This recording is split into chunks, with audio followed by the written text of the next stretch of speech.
So the very first Borderlands 4 teaser trailer just came out, and there's some stuff to talk about. What did we see, what did we learn, and what does this all imply for the next game? For a little refresher, at the end of Borderlands 3, Elpis was about to destroy Pandora. To save everyone, Lilith used her powers to firehawk the moon and take it anywhere that wasn't there. She saved the planet but disappeared somewhere into the galaxy. And the trailer opens up seeing its re-emergence, but in its path it crashes into something and tears it open. It could be a force field that was hiding a planet, or it could be a literal tearing in the fabric of space. Whatever it was definitely revealed a planet behind it. We then see a very robotic hand pick up a psycho mask that came crashing down. I see a lot of knee-jerk reactions saying that this is an Iridian, but I'm inclined to disagree, at least for now. One of the things that we do know about Iridians is that they are extinct. We've never seen what they look like, and they've never left behind any biological remains, and a robot isn't exactly biological. Now, that is only true for as long as it wants to be. There were only 6 sirens until there was a 7th. The Iridians are extinct until there's one survivor. But due to the mechanical nature of the arm, I would still assume this is just a Guardian. The Guardians are not aliens, they are not a species, they are technology the Iridians left behind to carry out their will. The trailer's viewed from a first-person perspective, but you can tell that it's not walking up to the crater, rather floating. So a Guardian is a pretty safe bet. In fact, I think the Guardians are going to be a very prevalent group for this game. For most of the games, you only ever really interacted with them when you were approaching a vault, and they were the enemies that were around because they were there to protect it and prevent you from opening them. But as time has gone on and they've gotten more and more independent, we've been introduced to a lot more Guardians that are thinking and acting for themselves. Their consciousness is a talking point that has been brought up multiple times during Borderlands 3, questioning what was the point in the Iridians bringing them so close to consciousness. Why then bring them so close to consciousness?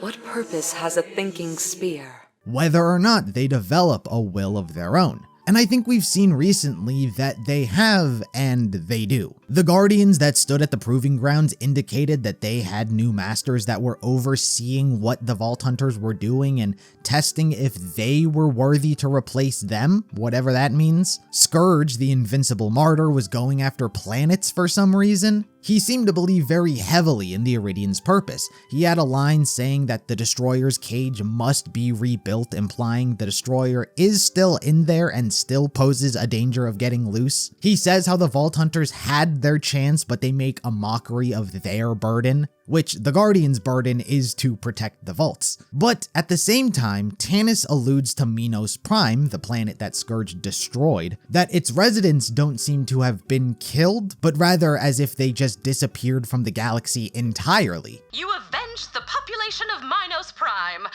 assuming they are dead, of course. Based on my scans, it's as though they disappeared off the face of the galaxy entirely. And I think that very much could have been where Lilith ended up.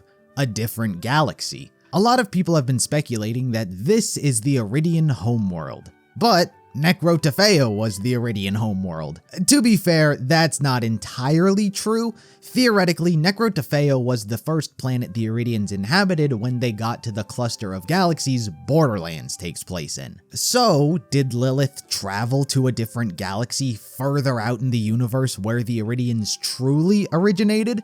Who knows? But then there are the more prominent Guardians, specifically the Seer and the Watcher. While the Seer is a much newer character, I think they've been around longer than we would have initially thought. The Seer was introduced in Borderlands 3's Director's Cut DLC, which was the final narrative DLC they made. In it, Ava was investigating a series of murders, but through it came to learn that there was a massive revelation going on for the entirety of Borderlands 3's story. And that is, it was all being guided, for a lack of a better term, by the Seer. As its name would suggest, presumably it's able to see the future in some capacity. And apparently, it was in complete ruin thanks to our characters. So it tried to manipulate these inconspicuous humans to control the path everything went down. It kind of worked, but didn't because they can't control sirens.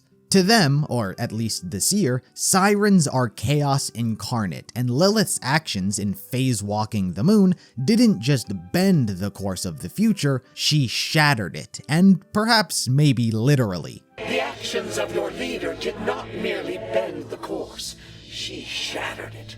All of our work is for naught.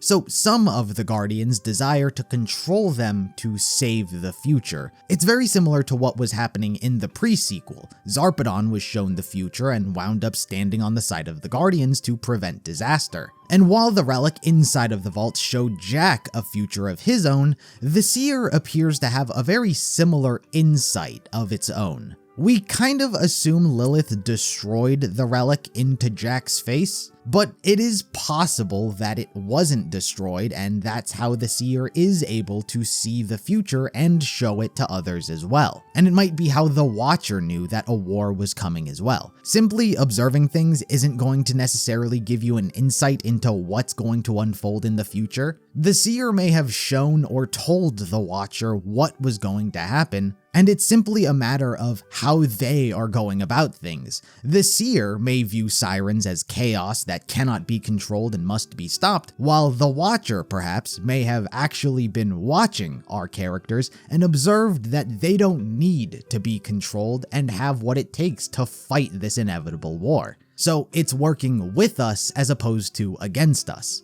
And I think this game is going to be that war, and the Guardians are going to play a massive role in it. The trailer ends with a lot of hieroglyphics in Iridian writing. There's 2 messages, and fans have deciphered it, and supposedly they say, "He is watching" and "break free." The latter of which makes a lot of sense. As I just mentioned, the Seer wanted to control the sirens, but you know they can't be chained down, and they're seeking to break free from whatever ruin the Seer foresaw.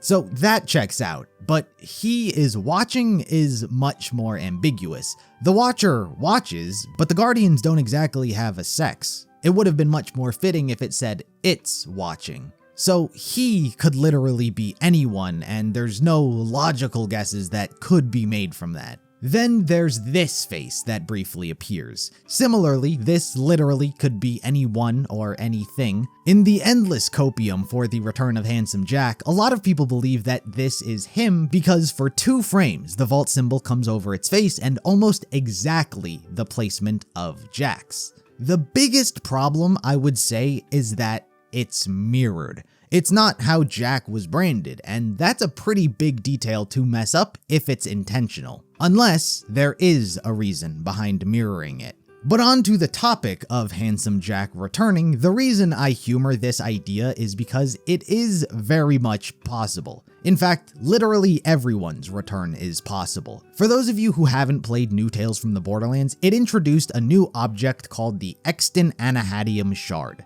It is a shard of ultimate healing and power, pretty much. A spirit is contained within it, and its power has been shown to be able to wipe out, a la Thanos, every being it wants, even under a specific criteria. Like in the game, it dusts anyone who has killed anything. It turned every gun in the universe into tacos, and it subsequently is able to bring them all back like nothing happened. That's the important part. A fragment of it is also what brought Sasha back to life at the end of the original Tales, and Fiona is currently out looking for this shard because she believes it is a cure for death. So a lot of signs are pointing to reviving literally everyone, I would assume. I know a lot of people, including myself, would be a little bit disappointed because it would hamper the integrity of the story and all of the emotional beats that have happened and played out because of all these certain people who have died. But at the same time, I understand that probably like 90% of people who play Borderlands don't pay attention to the story. So throwing all caution to the wind and saying, "Fuck it, let's just go balls to the wall insane, endgame style, everyone's back," I get it, and I do think it would be pretty cool. But you know, maybe it's not as extreme as that. But signs are pointing to characters being able to come back. Personally, I think if you revive one, you might as well just revive them all. There are more talking points of things that have yet to come up, but for now, this is about the trailer. What can we discern from it? So what do you guys think? Is Lilith in a completely different galaxy? Do you think she ripped the fabric of space and time, or simply unveiled a planet that wasn't supposed to be discovered? Is Handsome Jack to return? Any and all thoughts, be sure to let me know in the comments below, and until next time, I'll see you in the next video.